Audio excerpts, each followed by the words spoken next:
If you're like millions of Americans, you probably popped a multivitamin this morning, assuming that it was a safe and effective way to stay healthy.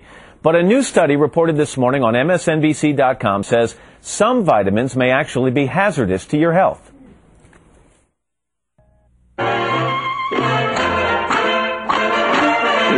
Like Popeye, many of us need a vitamin supplement to guarantee our daily nutritional needs are being met. I take vitamins because I don't eat enough vegetables and fruits, so I figure it's a good way to have all the nutrients. And most people believe if it's on the label, it's in the pill.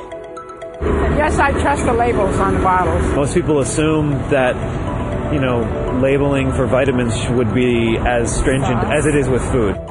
ConsumerLab.com independently tested a variety of brands. It found not all delivered what was promised, and one for children contained a potentially harmful amount of a vitamin. I would be terrified to find out that children were taking vitamins that weren't giving them adequate nutrition and were in fact maybe harming them.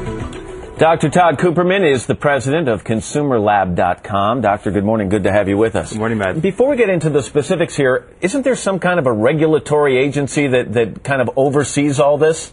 There is. It's the FDA, but it doesn't have strict regulations, and it doesn't really do a lot of overseeing. All right, you did some testing, and first we need to talk about your methodology. It was what was called a random test. From my understanding, that means you tested one batch of each of these vitamins, right? We looked at one lot from each, right? So is that reliable testing? No lot should be bad when it comes to vitamins. So, ideally you'd like to look at every lot, but we chose to look at one lot and look at it very carefully. All right, let's take a look at some of the results now. Lead was found contaminating two different vitamins, one of those meant for women and one for pets. What are we talking about? Right. Actually, this Vitamin Shop product for women contained a very large amount of lead. It contained actually 15.3 micrograms, which is more than 10 times the amount that they would allow in the state of California. And the health hazard from that would be what? For an adult, you just don't want to get lead. For a kid, that would be a toxic amount, but adults, nobody should be getting too much lead in their diet. All right, and we contacted, or MSNBC.com and the Today Show contacted the makers of the vitamins in question here. David Morrison, Vice President of Scientific and Regulatory Affairs at the Vitamin Shop, responded to us and said his company's products are all tested more than once, including screening for lead.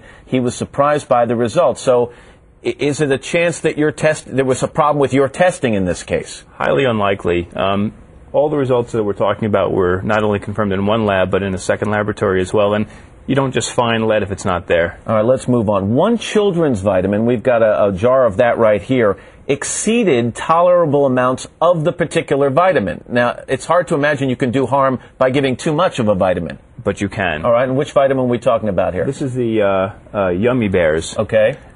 This product actually contained too much vitamin A. Too much vitamin A can actually cause bone weakening, and you actually can get too much of certain vitamins.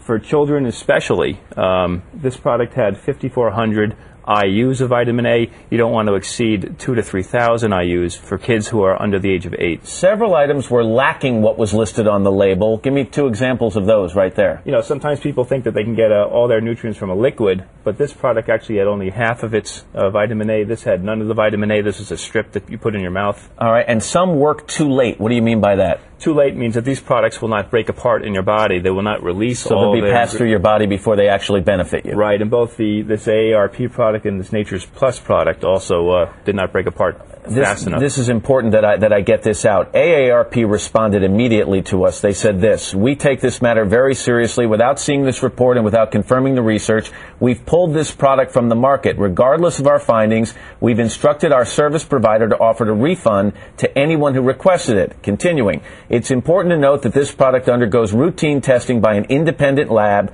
The product was tested on November 7th, 2006, and among the attributes tested was dissolution, and it met FDA requirements. Your response? It didn't when we tested it in two different laboratories, perhaps a different lot. Real quickly, does price range affect any of the effectiveness of these products? You can't always base it on price. In fact, some of the most expensive failed. This is $3 a day. There are some that are under $0.05 a day that passed our tests. All right, Dr. Todd Cooperman, important information. And by the way, if you'd like to know if your multivitamins are safe and effective and how to choose one for your family, go to our website right now. It's at today.msnbc.com. We'll put this information and much more on that site.